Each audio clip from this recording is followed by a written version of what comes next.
Alright folks, today what we want to do is we want to define Gibbs free energy, which is one of the most recognizable equations that you'll see in thermodynamics, and then we want to relate this to spontaneity. So one of the things I do want to point out is whenever we're looking at thermodynamics, we're typically concerned with the system and not the entire universe.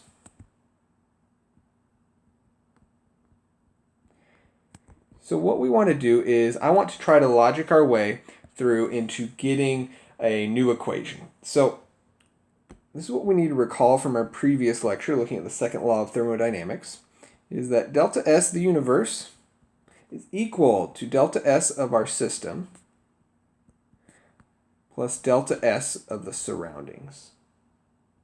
Okay, we substituted in and said that delta S of the universe is equal to delta S of the system plus Q of the surroundings over T.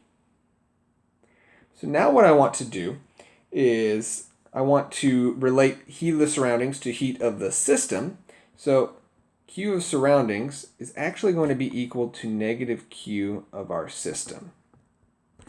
So since we're going to make that argument, what we can do is we can replace this top part. Instead of having Q of the surroundings, we can rewrite this as negative Q of the system.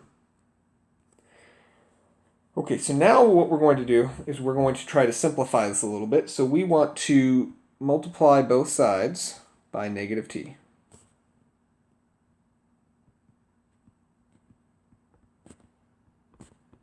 So whenever we multiply through by negative T, on the left-hand side we'll have negative T delta S of the universe is equal to negative T delta S of the system. And then we're going to be left with positive Q of the system. But since we're at constant pressure, we can actually plug in delta H. Okay, so now what we're going to do is, since we are typically concerned with just the system, we can actually substitute in. And this part right here is what's known as the Gibbs free energy, named after the American Josiah Gibbs. And so we call this delta G. So delta G is equal to delta H minus T delta S. Okay, and what we usually do is because we tend to only look at the system and not the surroundings as a whole, is we leave off this index of system. So we'll just refer to this equation as delta G is equal to delta H minus T delta S. So we've derived this equation right here. So let's go ahead and think about this in terms of spontaneity. So we have delta G is equal to negative T delta S of the universe. Well, we know that our temperatures must be positive if we're on an absolute scale. And then we said for delta S to be a spontaneous process, that delta S of the universe is positive.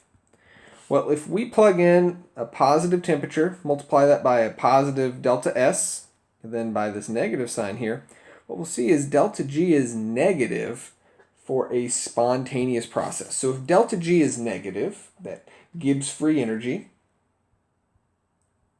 the process is spontaneous.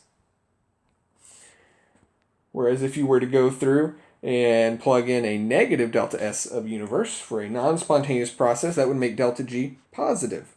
So we could say that if delta G is positive, it's a non-spontaneous process. And if delta G is equal to 0, then you are at equilibrium. So you need to make sure that you really can look at an equation if you're given delta G, determine the spontaneity, so whether it's spontaneous or non-spontaneous. So if delta G is negative, it's spontaneous. If delta G is positive, it's non-spontaneous. And you need to be able to implement this equation. And we'll really look at this a lot more as we go forward. That delta G is equal to delta H minus T delta S.